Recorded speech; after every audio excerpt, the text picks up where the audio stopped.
Welcome to another episode of Comedy Wham Presents with me, your host, Valerie. ComedyWham.com is your place to go for features about all Austin comedy, including those just passing through.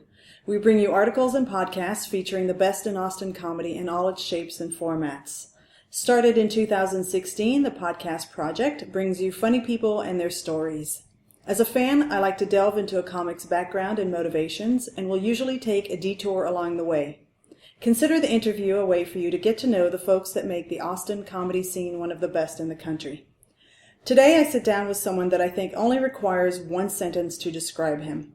And that sentence is, our guest is the most recent Andy Kaufman Award winner. After listening to this interview, please Google this so you can appreciate what a high honor this is.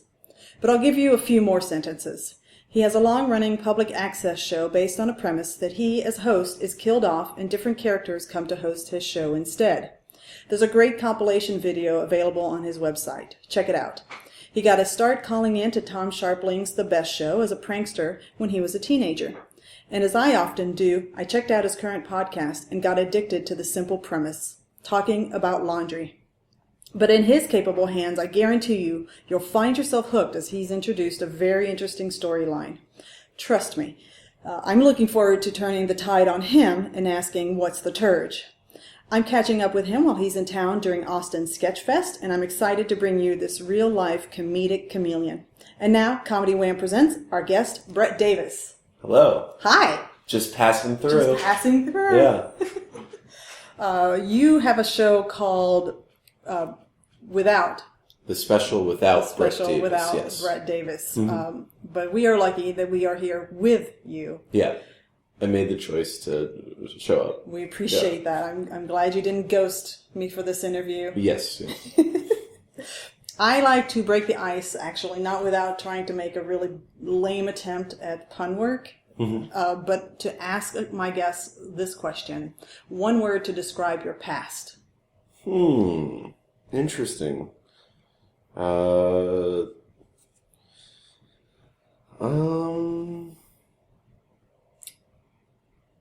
that's really hard. I'd say chances. Chances? Yeah. I don't know that anyone's chosen that one. That's a good one.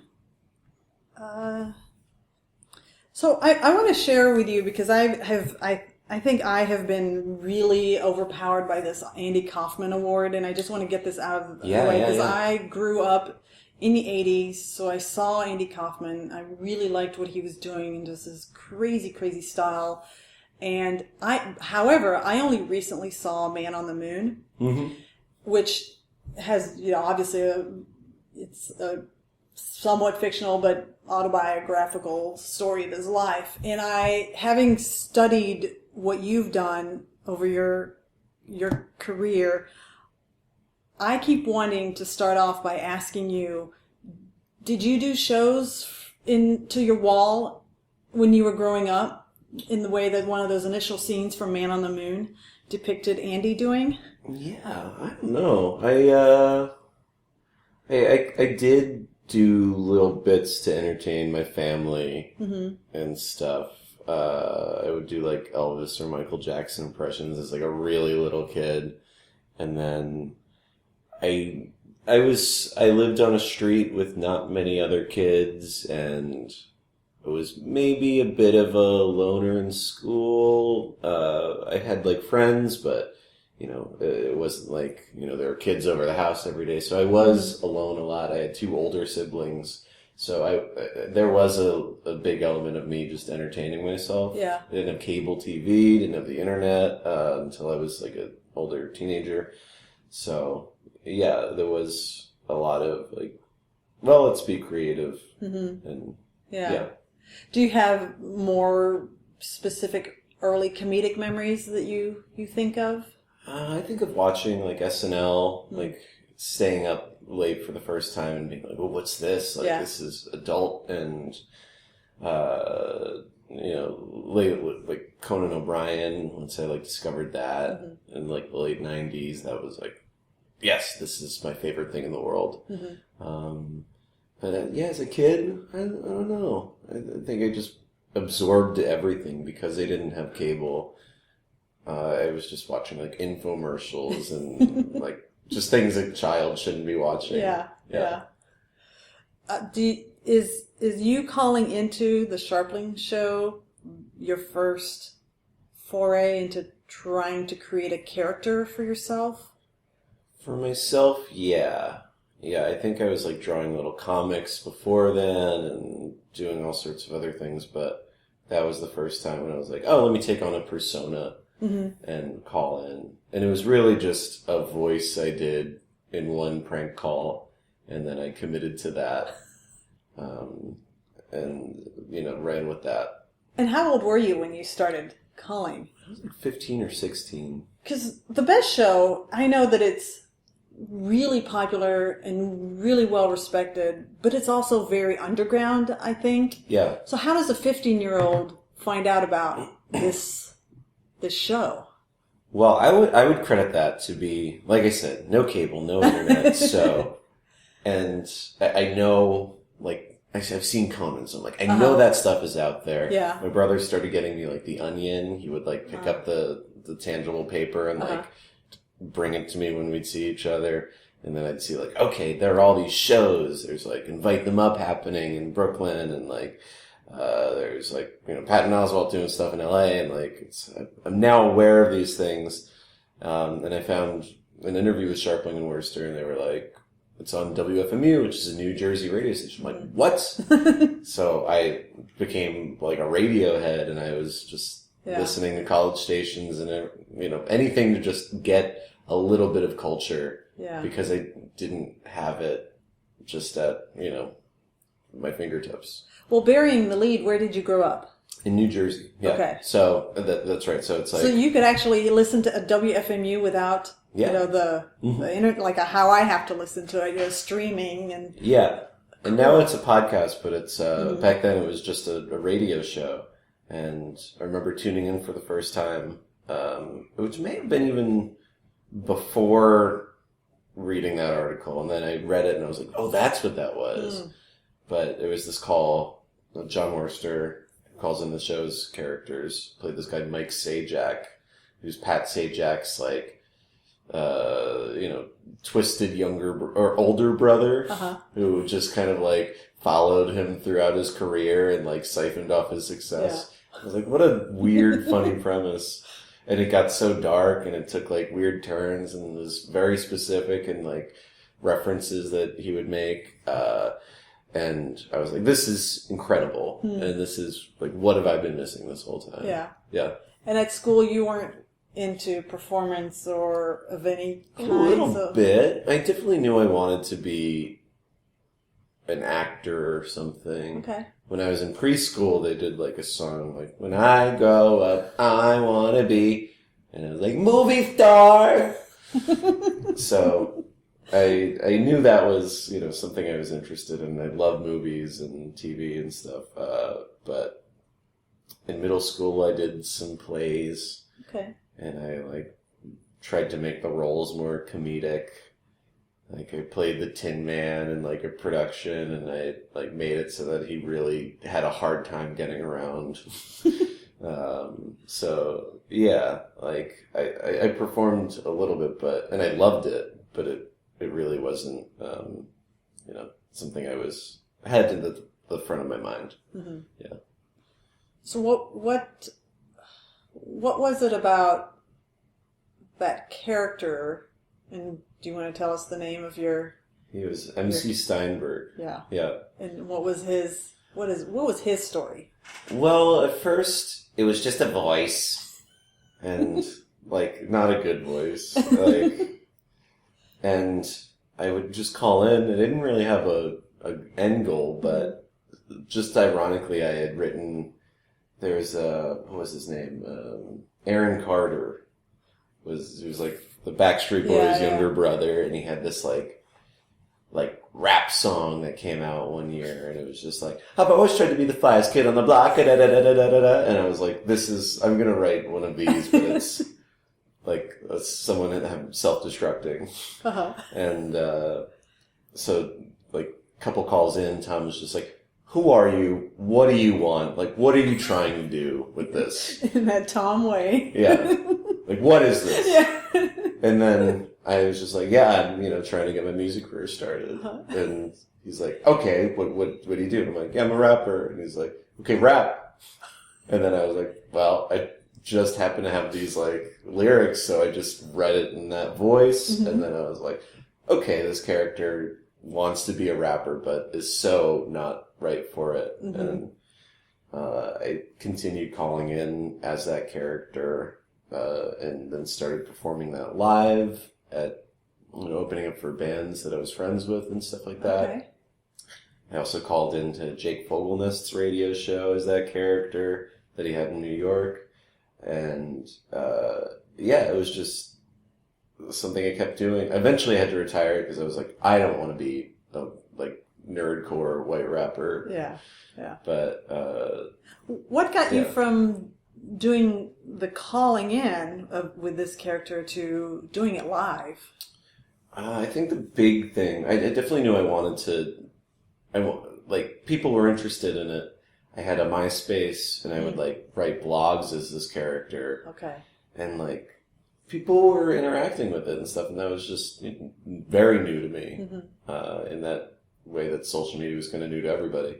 And I also, around that time, happened upon some friends that had this band called We Are the Seahorses, which is sort of like a very interactive, intense thing. My friend Darren Mabey was the lead singer, and he's just this huge guy with a big beard. He'd pour paint all over himself and scream at people. It was very much of the mid-2000s, kind of performance arty,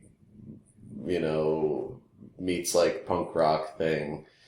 And I got in touch with them and was just like, I think what you're doing is so cool. And they were also in New Jersey, which is a pretty starved place for anything cool because it just immediately gravitates towards Brooklyn. But when you're, 20 and don't have a ton of money, it's kind of hard to always go into Brooklyn to get whet that appetite. Yeah.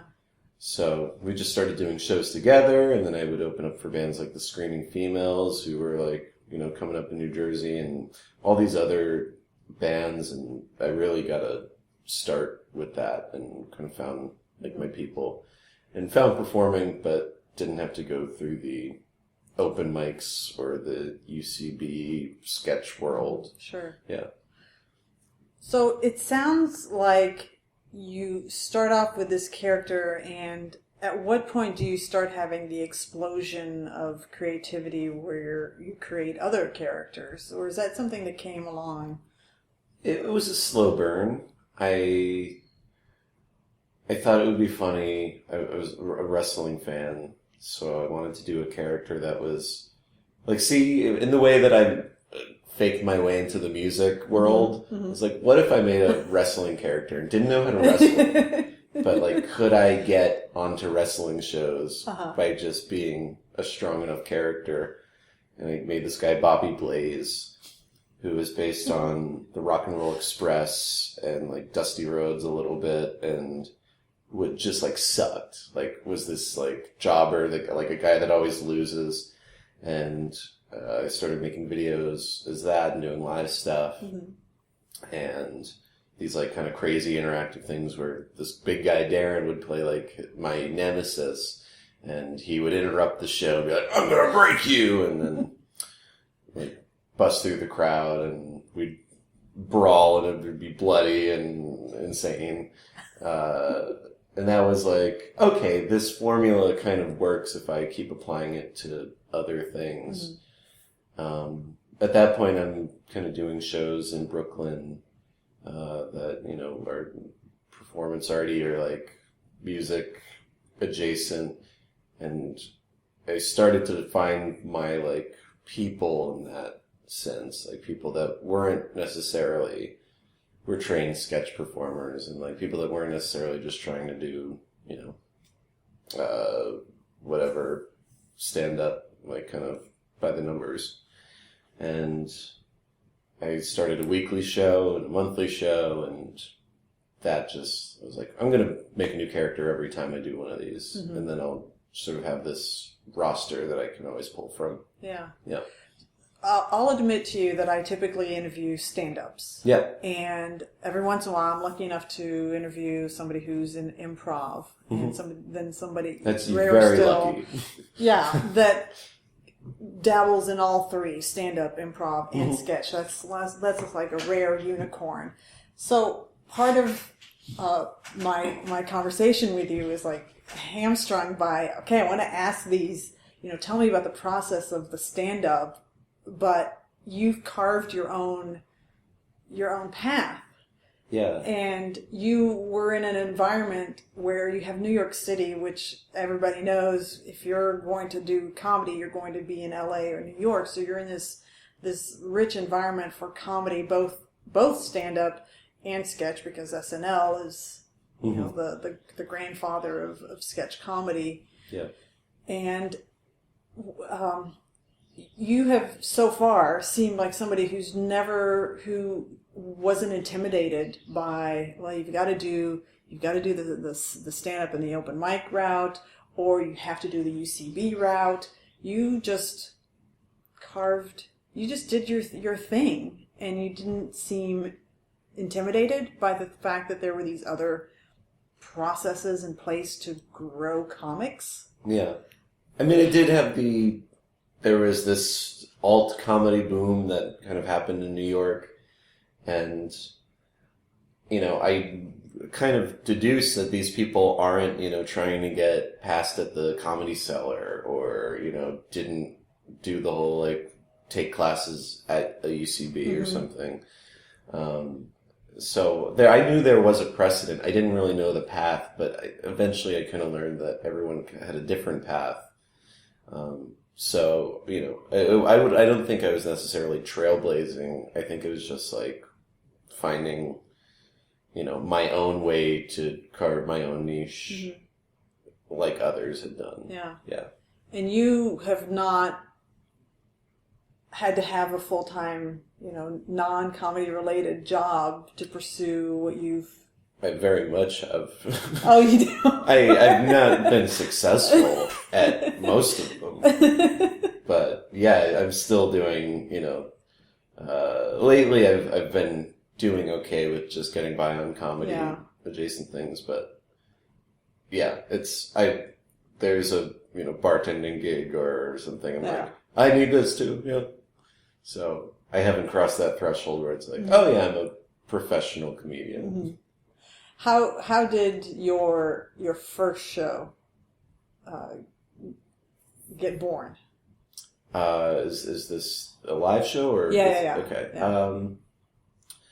There was a venue called Over the 8, and they were just kind of desperate for programming, and it was a kind of cool punk bar in Williamsburg, which was used to be the thing there, where everything was cool, and it was the hipster thing, and condos started popping up and stuff. So they were pretty desperate to bring people in because it wasn't necessarily the people around. It wasn't their neighborhood bar anymore. So they kind of just gave me the keys to the venue. And I was like, well, cool, if I can build a comedy scene from ground up. And there were shows there already that had, people knew about the space. But I was like, if I can design one, what would it be? And I kind of made a weekly Wednesday show that would be yeah, this is what you come to see here. Mm-hmm. And then reached out to all these friends of performers that were doing similar stuff and saying, you take this night, you take this night. And it kind of built up a scene through their, connections and stuff like that. Mm-hmm. And with my show, I was like, it'll be me and my friend Darren, who's kind of become my performing partner. We'll just do a new special every week. So it's called the Tuesday Special. Okay. And, it was just a bad or sometimes good comedy show. Yeah. And do you ever think that one show versus another is bad or good, or do you just don't seem like the kind of person that cares whether it came out good or bad? I mean, if Seems it like was, you're having fun. if it was interesting, yeah. Mm-hmm. I mean, I definitely feel bombing just as bad as any other, person. But there's one show I always think about that, like, many people came to. It was like a late night show, but there was a handful of people there, and this one performer was like, "Hey, I'm working on this thing. I'm performing naked," just to sort of like, it's just an experiment. Mm-hmm. And I was like, "Cool," and this other guy was like, "Yeah, I'm doing this thing where I like stage dive into chairs." And I was like, "Okay, cool." And it was like, these were all like kind of more traditional stand-ups, but they're like trying these new things out. Yeah. And we did some weird bit, and it's at a certain point, there's like maybe 4 people that are not performers in this audience. And we've got like a naked woman going, and like we've built this like pile of chairs because we keep knocking all of the empty ones down. Yeah. And I was like, people won't forget this, even if they didn't find it funny. Yeah. And I've always tried to be that on like a lineup, or, if I'm doing my own show, like just trying to, if it's not funny, it's at least unique. Memorable. Yeah. Yeah, because the clips that I was watching of the special, most of the times you're the straight man in the episode, it seems. It depends. It's definitely an untrustworthy straight man. Sort of like a harbinger of chaos. Yeah. We started that show after Chris Gethard, who had done a public access show that would eventually become his show that's on cable now. And he had been to my various shows and kind of knew I liked fostering, a big community. Not that I was personally responsible for the community, but like, I liked keeping everybody interconnected. So he was like, "You seem like the right guy to take this over and do something different with it." And I had done like a bit on his show, and that had spun off to like its own episode when he was away for a week. Mm-hmm. And he was like, "Yeah, like do that every week." Yeah. So that's how the special was born. Yeah. Is that the Smith? Yeah. Yeah. Mm-hmm. People should definitely check out that clip. That was a pretty funny moment. And yeah.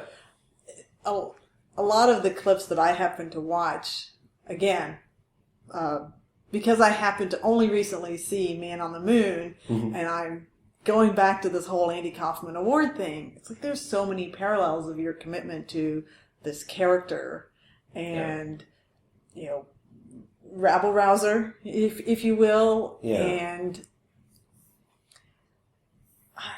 I don't know, that's like, I was anxious coming into this interview wondering, am I going to get a character, or am I going to get the real Brett? And how do you balance that existence? Because, there are people that say in the stand-up world, comedy is the funniest when it comes from like your own life. Mm-hmm. And when you're adopting characters, you're creating something new and unique. And so, I know this is really a convoluted rambling, but how do you balance that? Comedy can be really funny when it comes from your own life versus comedy can be really, really funny when it's just an invented character. I think with all of these characters that I do, I try to have one funny thing up top that's like just pure character work, that, if there weren't anything besides that, it could maybe stand on its own. But then you either kind of find the pathos of this character, like what makes them tick, or like do something that's just like cathartic, or that's maybe getting too heady for some of the really stupid things I do. But like right now I'm working on this like one-man show of this character that's a like college poetry professor that's like very lonely, and he tells these kind of crude poems that he thinks are just like very sexy, and it's been fun to like do a deep dive into this character, because it's like in 10 minutes you can kind of get an idea of like what this guy is, but like, you know, in 30-40 minutes it's like you really need to know what makes a character tick, and you don't have that like shortcut of just like, you know, they're just jokes. And I mean, you could do that, but I think seeing like a sum of my influences through like Andy Kaufman, who was big. Like I saw Man on the Moon, I was like, I need to devour everything this guy's ever done. And, you know, other more, like Andy Daly does like this really great character work that takes these dark turns, and like, even like Sacha Baron Cohen, I remember seeing Ali G for the first time, and like, oh, this is like so confrontational and like intense and uneasy at moments. Yeah. So, you know, just taking the things I really like absurdity of Conan O'Brien, and, you know, working really hard on a really dumb idea, and like Sharpling Horse-Star, they like let things breathe. So just kind of taking all those things I like and pulling, you know, my own personal experiences to kind of ground it in a way.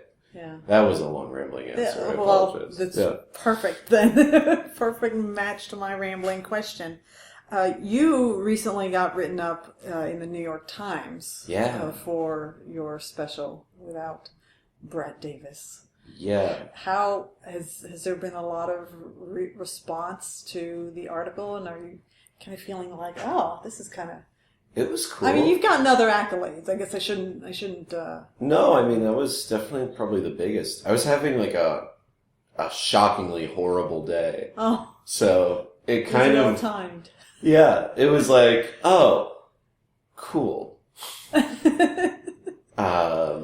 This other thing I'm still upset about is still very present. So it was like, oh, great. I guess I'm kind of balanced out a little bit. I wish I felt better about this. But in, you know, hindsight, it's really cool. I did a show that weekend, and it involved a fake wedding between me and a bottle of laundry detergent. And her name is Tidy. Tidy, yes. And someone was like, oh, the New York Times is here to cover the wedding. And I was like, haha. Yeah. All right, well, I'm going to go back to making this laundry bottle look dirty. And then it came out like a few days later. I was like, whoa, this is real? And it was written by Jason Zinnemann, who I had just read his book about David Letterman. And I was like, oh, wow, this is like very cool. Wow. And crazy that this guy that you spent a couple hours reading his book, and it's like, oh, you really put a lot of thought into this. It's like, oh, you put thought in me? That's weird. Cool. Yeah, it was a good historical perspective. I studied it to help myself get ready. Mm-hmm. So it was great to learn more about your background and your story. Yeah. And I want to hit on something that is true to just about any performer. Sometimes you can have the crummiest days, but then something happens and you're like, oh, okay, I'm vindicated. I should continue with my life work here. It's weird. It's a fucked up. Sorry if I. Yeah, absolutely no. It's a fucked up like thing to do, like psychologically to yourself, because usually people don't have these like checkpoints in their life that are just like, all right, let's see if I'll feel good for the next 24 hours or 48 hours after doing a show. Granted, you should have other stimulus in your life, but. A lot of times, like, if I do a bad TV show or have a bad set, it really will set me off into a funk for the next couple of days, and it's hard to shake. Yeah. And what other than having the New York Times write an article because they attended the wedding of you and Tidy. Yes. What helps you shake that off and realize, there's no reason for you to stop what you're doing? I mean, I'm a bit of a workaholic, so it's, as far as performing, writing goes, so it's just like, well, I have to create something new now. Yeah. And I can't focus on that. And, in a perfect world, I find something else to make me happy too. But yeah. I'm kind of in this like grinding period of my, creative life. And it's just like, all right, I gotta keep doing this. I'll be comfortable maybe if I have a family someday or something. Yeah. But now's the time to really, keep putting your head down and doing the work and stuff like that. Yeah. Yeah. I mean, my impression is your brain must be an engine all the time, given the amount of work that you have. Yeah, not like a great engine, but, maybe like a car that's like had too many miles on it. Brake pads are kind of messed up and air conditioner doesn't work. Because I do this podcast, I am interested in how, on top of all of the things that you have, because you've got TV credits and you've got this show that you've been creating for years, why did you decide to add podcasts to your list of many projects? It was really, I was meeting some guy that kind of works in the industry, and he's like, oh, there's this podcasting network, and they're looking for shows. And I had always had this joke of an idea that I would do a podcast about laundry that's meant to be listened to while you're doing your laundry. Yeah. Because I, am broke sometimes and I'm sitting in a laundromat bored. I'm like, if I had a thing that I knew was for this time, then, that'd be funny. So I just reached out to them and I was like, I have this idea, and you kind of have to have faith that it's going to be more than the idea. Yeah. But I think to lay the groundwork, it has to be this idea at first. Mm-hmm. So I created the podcast for laundry, and thankfully Tom Sharpling was like happy to be the first guest, and he's a guy with a lot of opinions about other podcasts. Yes. And, just listening to his show every week, it's like, all he talks about is just like, this surplus of podcasts, so like instant conversation topic. And it's like there's like Doughboys and stuff, just like about food and all these like niche things, and like me kind of playing a crazy version of myself. Like, yeah, I'm doing the thing about everyone does this. So it's not niche, it's actually universal. And he's like, no, but you're going to run out of things to talk about in episode 3. How many people overcome that? They start this really, really niche podcast. Their first guest is Tom Sharpling, who's in that first episode telling you this is the dumbest idea ever. Yeah. But are you into 40? I've lost track, yeah. It seems like it's in the 40s, because I popped around, I did the first, and then I happened to know, because being here in Austin, I know Kelsey Kane and Martin Urbano, and I saw their name They're come hilarious, through. Yeah. They're great, and of course they were also, why are you... And I think that may have been about the time where the tidy thing seemed to start really getting some legs. The joke was that every episode I reference this bottle of Tide on the table, and I say, if at any point you want to turn the tide, you just got to spin this bottle, and I always lean into it like it's this really clever thing. And it's so dumb, but it's so funny. And I think, around that time, I started to get protective and defensive of the bottle. And then there was this storyline where I took it to Los Angeles with me, because I had kind of, in doing this podcast, I was ruining my personal relationships and ruined my romantic relationship and ruined long-time friendships, and just I grabbed my bottle of Tide and I hit the road, and then it was just me and this bottle of Tide, and a weird Wilson thing started to happen. where I kept referring to it as tidy, and then it just became like a weird sex thing. I was encouraged to embrace it, and then I was like proud about it, and then it led to the wedding, which had an unfortunate end. Right. Yeah.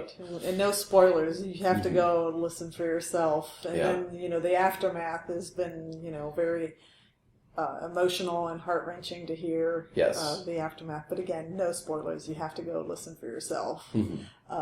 It's interesting having popped in to listen to that first episode. It almost seemed like you wanted to do the podcast about laundry and just keep it, okay, we're just going to talk about laundry. But then it evolved into you're doing a character again. So now it started off as a niche topic podcast, but it's become, I don't know, Gimlet and those networks were doing fictional podcasts, and it almost has taken to feel like this is now a fictional podcast, a story podcast, which is weird. And it's I've never played a character named Brett Davis with my exact biographical history. Mine with some tweaks here and there. But it's tough, and like my girlfriend had a show, and like people would call in and be like, "Oh, what about Tidy?" And then it's just like, "Oh no!" Like, it's taken a life of its own. Yeah, like I don't want this to exist outside of that. But that almost seems like a parallel could be drawn that you want to perform under this guise, but you can't help but slip into characters and create this story for people that people are like just magically and inexplicably drawn to. I think I'm kind of dull, to be honest. And in interviewing people, I tend to, jump on something. And in this podcast, it's immediately I'm very defensive. So I'm just taking that sort of launching point. Like, this guy is very defensive about his ideas and stuff, and is very stubborn. And like, where does that come from? And what other things is he stubborn about? Like, you realize halfway through, I don't know how to wipe myself properly because I've always done my own laundry. I dropped it off once and they wouldn't do it, and I was like, why? And then someone had to do the math and figure out I just don't know how to take care of myself in that way. And it's just like, I'm very defensive about it. And it's like, no, I'm doing it right. And it's like, clearly you're not, man. And it's tough with the show because we do have these people that are very much of my sort of style that can roll with whatever punches. We've had people like Connor O'Malley, and like, he's got like a very specific like style, and it's me kind of catering to that. We had Todd Barry on, and Todd Barry loves to talk about boring things. So we just talked about laundry, and I like had snippets of what my actual storyline life is like, but it was like, this, in case people were tuning in for laundry, like, check that one out. Yeah, that's a good one. And, it's fun to cater to people. Like, Sashir Zameda was like so game for like just playing how creeped out she was by me. And, there have been ones, like we did one with this guy, Josh Gondelman, who the joke was that it's my bachelor party before my wedding. And it was kind of this whole like soundscape we were building, and it's me in the back of a strip club that happened to have a washer dryer in it. And because I do it every time at a laundromat, and it's me running into the strip club at certain points and like grabbing the mic, and so it's fun to experiment with the form once it's been established. At what point did the Andy Kaufman Award, do you have to submit for that? Yeah. And when did that bug started planting itself? I mean, once I heard about it, in the mid-2000s, I think either Kristen Schaal or Reggie Watts were the first or second winner. Yeah. I just remember hearing about it and being like, wow, that's something to go for someday. And I think I would maybe just miss the mark or, wasn't really there performance-wise. And then one year I submitted and some other of my friends submitted and like a lot of us got in and it was like a really cool thing. And it's not like there's not like a huge board. There's like influential people that pick the winners and stuff. And it is a weird show because it's run by Michael Kaufman, who's Andy's brother, who Elaine Boozler was hosting. She was like, Michael's like Andy without a sense of humor. And so it's like a weird vibe. And I had, my friends participate in this very throwing everything at the wall, like audience, like sort of, people going into the audience and stuff. And I, got to do it with some of my favorite performers and stuff like that. So it was a really cool night. I had no thought that I would ever win because the people that I did it with are funnier than me. Joe Firestone, Anna Fabrega, and Leo Torres are all like really great people. And Ben Kronberg, I forget who else was in it, but it was just like all of these people that I'm like, oh, you know something I don't. But I think because I threw everything at the wall that one night, that was enough in the spirit of Andy, that it won. And it was cool. And there's not an easier shortcut to describe what I do than saying he won this Andy Kaufman Award. Because it kind of does, you could do the legwork yourself then. Right. Because anybody who knows his career knows that it was just so wild and unpredictable, and you never know what you're getting. Yeah. And when you think about comedy performers, with stand-up, you generally know what you're getting somebody who's going to stand at the mic stand, they're going to deliver their set and walk off. And that's all you know. And then in improv, you kind of know, okay, you've got these few minutes, it's going to be crazy, maybe, or boring, maybe. It's you never know what you're going to get there, but it's improv. It's a team. And then sketch, it's its own creature. But when you have Andy Kaufman, it could be a performance off the stage too, which is, I think, something that was, a thing about him is you just didn't know who you were getting ever. Yeah, and that was the cool thing about it because he would do shows at like the Comedy Store where, it's people in Hollywood going out to see comedy. Like, they weren't going out to see a specific person, but they were going to like the cool club. Yeah. And there was a lot of really creative stuff happening, but nothing like what he was doing. And I always loved that idea of just like ambushing an audience and giving them the like benefit of the doubt that they'll figure it out. Right. Like that's why I like performing on stand-up shows more than like I'll do these like every once in a while do like these character showcase things that they'll have. Usually it's for like industry people that are trying to cast SNL or whatever.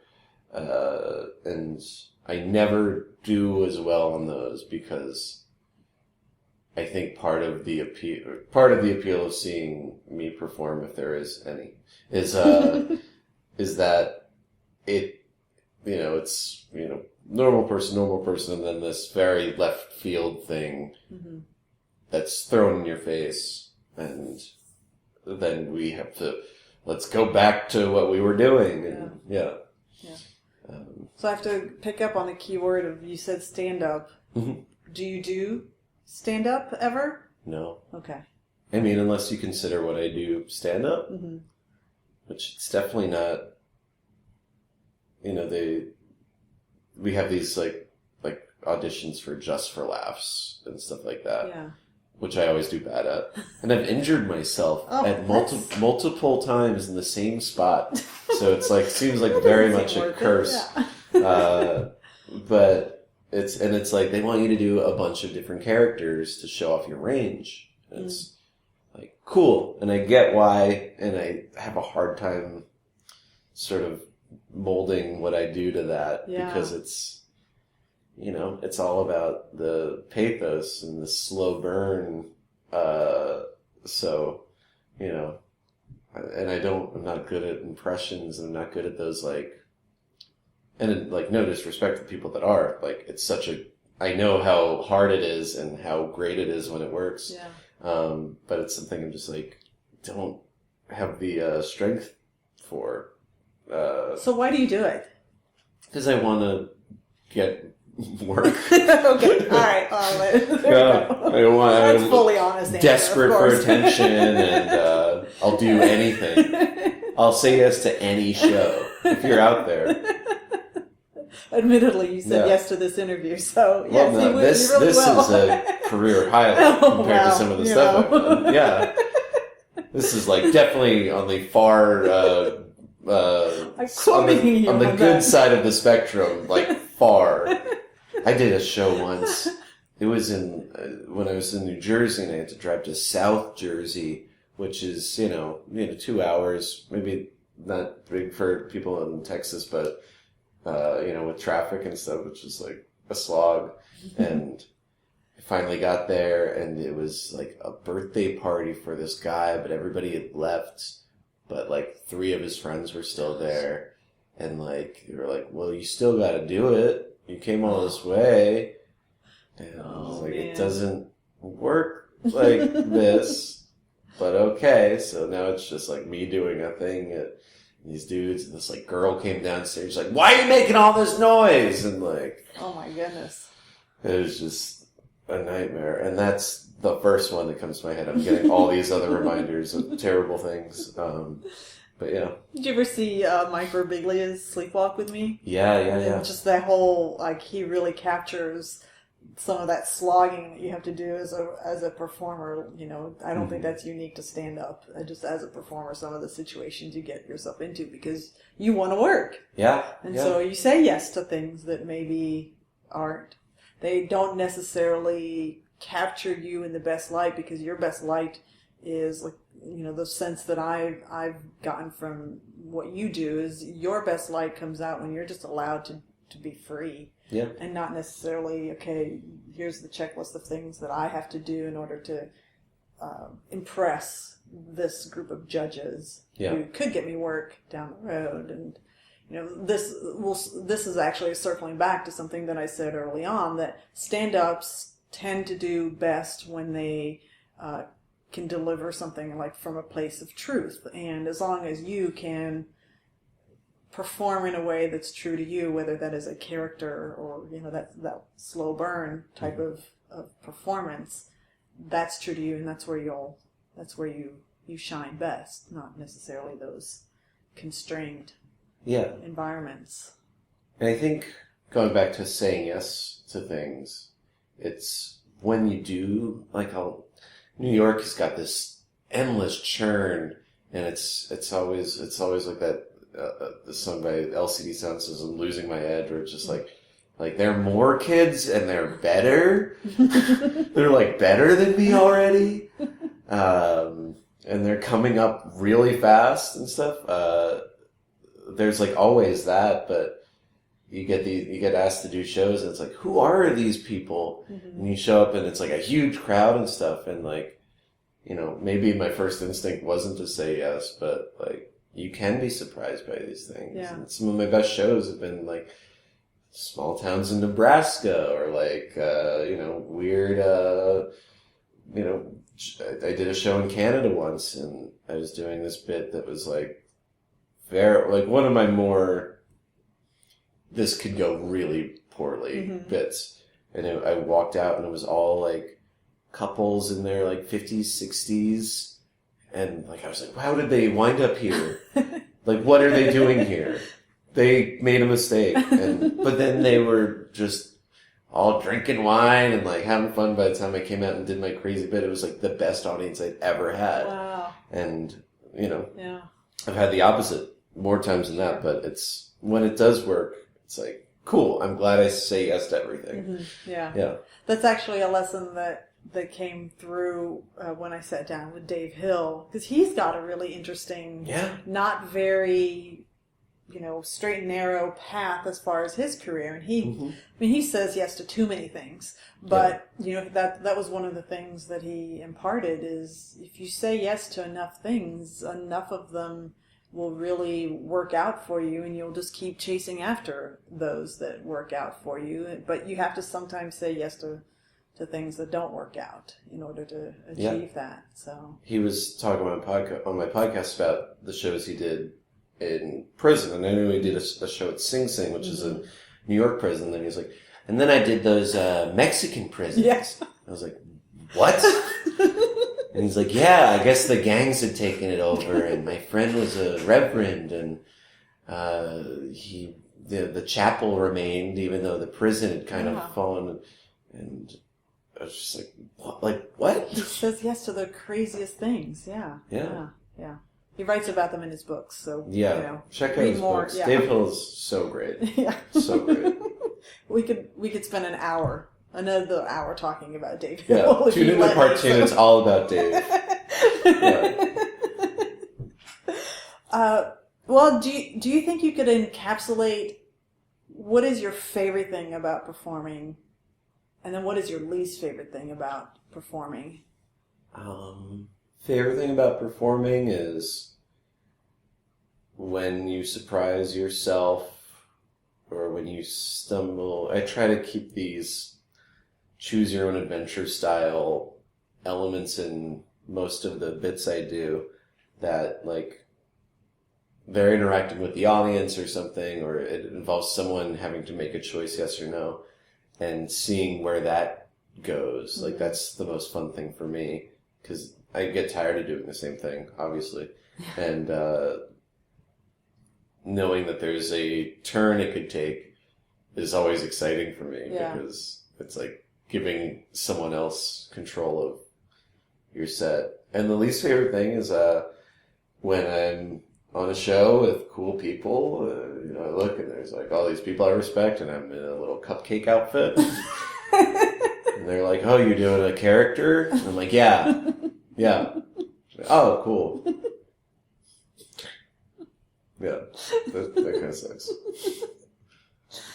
But you have to wear the cupcake sometimes in order to be able to do all the other stuff, right? Yeah. Are you able to say who your favorite character is that you've ever done? I'd say it's this character, John Gentle, that I'm working on this one-man show with, because he is almost all pathos, and it's all about gross wordplay. It's either with the blonde hair. Blonde hair and wears like a backwards paper newsboy cap. Yeah. Okay. He's like a failed poetry writer, professor, and I just have so much fun building out this guy's world. And on the special, I did the first episode as him, and I've written this like narrative of him that he keeps kind of going out of his comfort zone and getting burnt. And there's like a love story in there, and there's all these things about friendships and these weird friendships that have just come because he has nothing else. And, and I've gone through a hard year, I'd say, and playing a character that's profoundly depressed and maybe doesn't even know it is maybe the most cathartic thing I could be doing. Yeah. Interesting. Because I realized, oh no, this character, I'm pulling stuff from my life and it's fitting perfectly in. I'm having a tough year. Oh wow. Yeah. Wow. I had a recent conversation with somebody that was along those lines, that they as a performer had spent many, many years building this character, but it was only like 20 plus years into their career were they at the same level. Yeah. So you saying that just reminded me that, sometimes as performers you have to grow into the character that, you are one and the same in some regards. Oh, deep thoughts. We've spent so much time talking about the award, the special, the podcast. You've done much more work than we've had time to go into. Is there something else that you're particularly proud of that you would want people to check out? One thing I don't think anybody's really heard, unless you heard it, I did shows with Joe Firestone that were like these 3-hour radio shows that we would do on like Christmas Eve on WFMU. And those were really fun and kind of very silly, and it was fun to bounce stuff off her and callers and be the pure like villain at times in terms of derailing the show. So yeah, check those out. Okay. Check out my friend's stuff. You know, I've got a lot of people on the special, and they do really great stuff too. And it's almost impossible to narrow it down as to what to check out, but you know. Yeah, I know that Julio Torres came to Moon Tower, and I think it might have been his first Moon Tower, and he was kind of a buzz. I would hear people say, "Oh my God, he was amazing," and then I was surprised seeing him on the special in that long clip that I watched, and I'm like, "Oh yeah, he is," because I missed his shows, so I was kind of bummed that I didn't see him live. But he is a very unique genius, and I don't throw that word around, but. He writes for SNL now, and every now and then you'll see a sketch, and more people know it now, but it's just like, that's a Julio. Oh, interesting. Yeah. Interesting. Wells for Boys, if you saw that sketch about a Fisher-Price toy that's just a well that a shy, introverted kid with an overactive imagination can look into and dream. I missed that one. I watch SNL religiously, so... It's maybe the best commercial they've done in years. But yeah, Julio was, on one of the first episodes of the special, and it's so cool to be in the position now that people I've kind of come up with are getting exposed to larger audiences, and it's, really fun to watch. Yeah. Yeah. Very nice. Well, we're going to wrap up. I'm going to ask you my closing question. Okay. One word to describe your future. Chances. Fair enough. Yeah. Fair enough. All right. Well, that is a wrap on Comedy Wham Presents Brett Davis. Tell us where we can find you on social media, your website. Everything is Brett Davis, RIP. Twitter, brettdavis.rip. Check out the special. It airs live on TV in New York, but it's everywhere online. On YouTube and streams live, so you could call in and stuff. Yeah. And then the podcast for laundry. Yeah. Check them all out. Great. We hope you've enjoyed learning about how Brett got to be the comedic genius that you heard today, just as much as I have. No. Yes, absolutely. Yes. Take it back. Never. Be sure to visit comedywham.com and give us a follow on Twitter and Instagram at comedywham, and like our Facebook page. You can listen to past interviews on iTunes or your favorite podcast player, and review us while you're at it. This has been Comedy Wham Presents Brett Davis. I'm Valerie, and that's been funny. Thank you, Brett. The wolf dead.